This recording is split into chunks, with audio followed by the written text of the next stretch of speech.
What is happening, fishing friends? Welcome to another episode of DEBO'S Fishing. I am here today with our Bassmaster Elite Pro, Bill Weidler. and we're at, if you haven't noticed, the Bassmaster Classic. Now I wanted to grab Bill today because a lot of my anglers that I'm working with or that watch my episodes are new anglers. So Bill, what would you recommend? I just wanted to talk to you and say, if you were looking to, get a new angler into fishing, what would you recommend for just a beginner setup? It takes me back to the days when I first started fishing, and I went to a simple 7-foot rod with a 6-3 or 7-to-1 bait casting reel, using just monofilament line, and just trying to keep the equipment something simple. I didn't try to get a whole bunch of equipment to choose from. I just wanted to understand what the bass fishing was about and learn the basics, because you got to start. You gotta crawl before you can walk. So use what you have. You don't think you need a bajillion baits, right? That's right. Use what you have, master those, get comfortable with it, and then start moving into different things. That's right. That's right. Awesome. And the baits I used when I started out mostly were Texas rig worms. I mean, I just used a ringtail worm in different colors and experimented with colors more than I did different baits, because I think sometimes you can have too many baits to choose from when the fish will hit a worm most of the time. I mean, that's just the basics of the fishing. You can pick up spinner baits, chatter baits, or bladed jigs, they call them. Those are very good. Or even crankbaits. If you're not fishing from a bank, you can fish a crankbait around, targeted structure, laydowns, rocks. And I always focus on main river points or bluff walls or the back of shallow spawning bays this time of year, because the water's warming. So you guys starting out, you just need to keep it simple. That's awesome. And you touched on color. That's another question I get a lot. Especially with a lot of the companies nowadays, I think a lot of the baits they're marketing more toward the angler than the actual fish. 57 different colors, you know. What are the colors you would stick with? Like if you could pick 2 or 3 colors, what are your main colors you fish? It really depends on the water clarity, but let's just say we're talking about an average clarity where you can see down a foot or so. I mean, any of the green pumpkins or pumpkin seed worms are going to do really good. The motor oils, if the water tends to be a little bit murkier or muddier, you can go to JUNEBUGs, and dark colors will help you out. Awesome, awesome. I know that's a big one I get a lot, so thank you. So the next question I have for you, a lot of guys really shy away from the spinning rods. They call it the sissy stick. And I know a lot of guys will just completely eliminate it. And I think, are they doing a disservice to themselves? Do you fish your finesse on spinning stuff? I do. Tackle? I have shaky heads that I fish on spinning tackle. I actually fish a lot of my Texas rig worming on a spinning outfit. And they're sometimes, for beginners, they're a lot easier because you don't have to worry about backlashing and having that mess to deal with. So if you want to get out there and fish around and see what it's about, you may want to choose a spinning outfit, because it's a lot easier to manage. You don't have to worry about backlashes, and you can get the same effect with each one. It's not something that a bait casting setup is better than a spinning setup when you're starting out. Both you can worm fish on, you can jig fish on, you can crankbait, spinner bait. You can do everything on a spinning reel that you can do on a bait caster. That's awesome. And back into the simplification, a lot of guys want to have a medium light for drop shot and a medium for shaky and a medium heavy. Do you simplify and use maybe just like a medium for your spinning, or what do you get into the different types?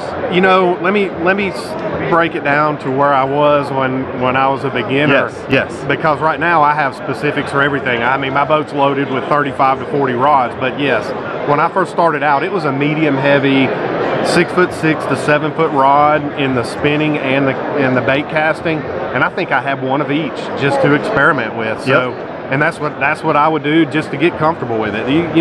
Like I said, you have to crawl before you can walk, before you can run. So you got to just stick with the basics and learn how to feel what it feels like to have a fish bite a bait, when you throw that line out there. So that would be what I suggest. Awesome. And another thing I just thought about, a lot of new anglers like to throw the stick baits, Cincos, Wacky or Weightless Texas. What would you throw that on for a spinning rod, and do you throw those on a bait caster too? Sometimes I do on a bait caster, but more times than not, when I'm doing a weightless bait, I will throw it on a spinning reel, and I would use probably that 7-foot medium heavy for that, using a braided backing with about a 10-foot fluorocarbon leader. Awesome. That's what I would use. That's great information. Well, Bill, see if we can get this. I want to thank you for taking the time to talk to me today. Everybody, if you've not already followed him, give Bill a follow. Super, super cool guy, as you can see, taking the time to talk to me. Very cool guy. Anything you want to say? That's it, guys. Y'all just check me out at Bill Weidler Fishing on Facebook and Instagram. That's where you're going to find me. Give him a follow. Till next time. Speaking of time, it's time to recap what Bill said in the interview. Now, I cannot thank Bill enough for taking the time at the Bassmaster Classic to talk to me and make this interview possible. Such a cool guy. I'll link his information down below. Please give him a follow. I certainly know that I will be following him and watching him on the Elite Series Trail this year. Pretty darn exciting. Now, what made me the most happy about the interview with him was that everything that I've said in my previous videos echoes what Bill said in the interview. And that makes me so happy. Just to reaffirm you all that a lot of the things, all the combos, all the different colors, you don't need all that. The biggest thing that he said that I really took from the interview was you have to crawl before you can walk, before you can run. Take bass fishing in steps. When you look at it from the outside in and you're just getting started, it can be very overwhelming. And that's the same way with anything, not just bass fishing. So let's touch on the 5 main points of the interview that I took away from him that really help in this Bass Fishing for Beginners series. Number 1, the rod and reel combo. You don't need a bunch of fancy combos. And I've said that in my past video. For example, the video here, the Bass Fishing for Beginners, your bait casting setup, what combo did he recommend? A 7-foot rod, medium heavy, a 7/0-1 reel, and some monofilament. It doesn't have to be fancy, guys. The biggest thing is to get out there and start. Number 2, what did he recommend for a beginner bait? Well, for him, when he started, it was a Texas rigged worm. One of the first things I started fishing as well. Don't worry about getting into a whole bunch of different baits. You have to crawl before you can walk, before you can run. Start with a Texas rig. I still use it. Every pro on the series still uses it. It's a bait that you will get used to using, that you will use your whole career. So start with that. Number 3, where to fish. Don't overcomplicate it. Rock points. Structure. Wood is always going to hold bass. Grass holds the bass. He talked about now with spawn happening up in the shallower spawning bays. When you're first beginning, don't overcomplicate it. Look for structure that you can see. Fish points, you can see where they come out. Get out and focus on what that bite feels like. It's a great point that I haven't touched on, but something that brought me back to when I was younger fishing jigs with my old man. I would be pitching up in the trees just like he would, and he'd be pulling out bass after bass.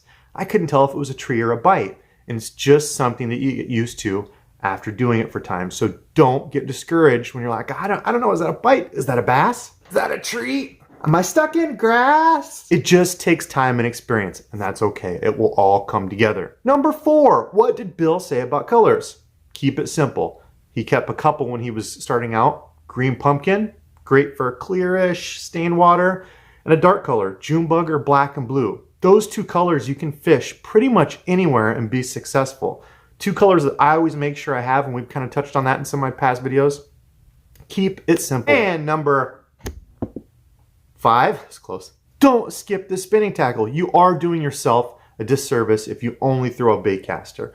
Now, I am personally more comfortable with a bait caster, and I do most of my fishing on a bait caster, but there are certain applications like small shaky heads, drop shots, even a weightless stick bait that can be a lot easier to fish on a spinning setup.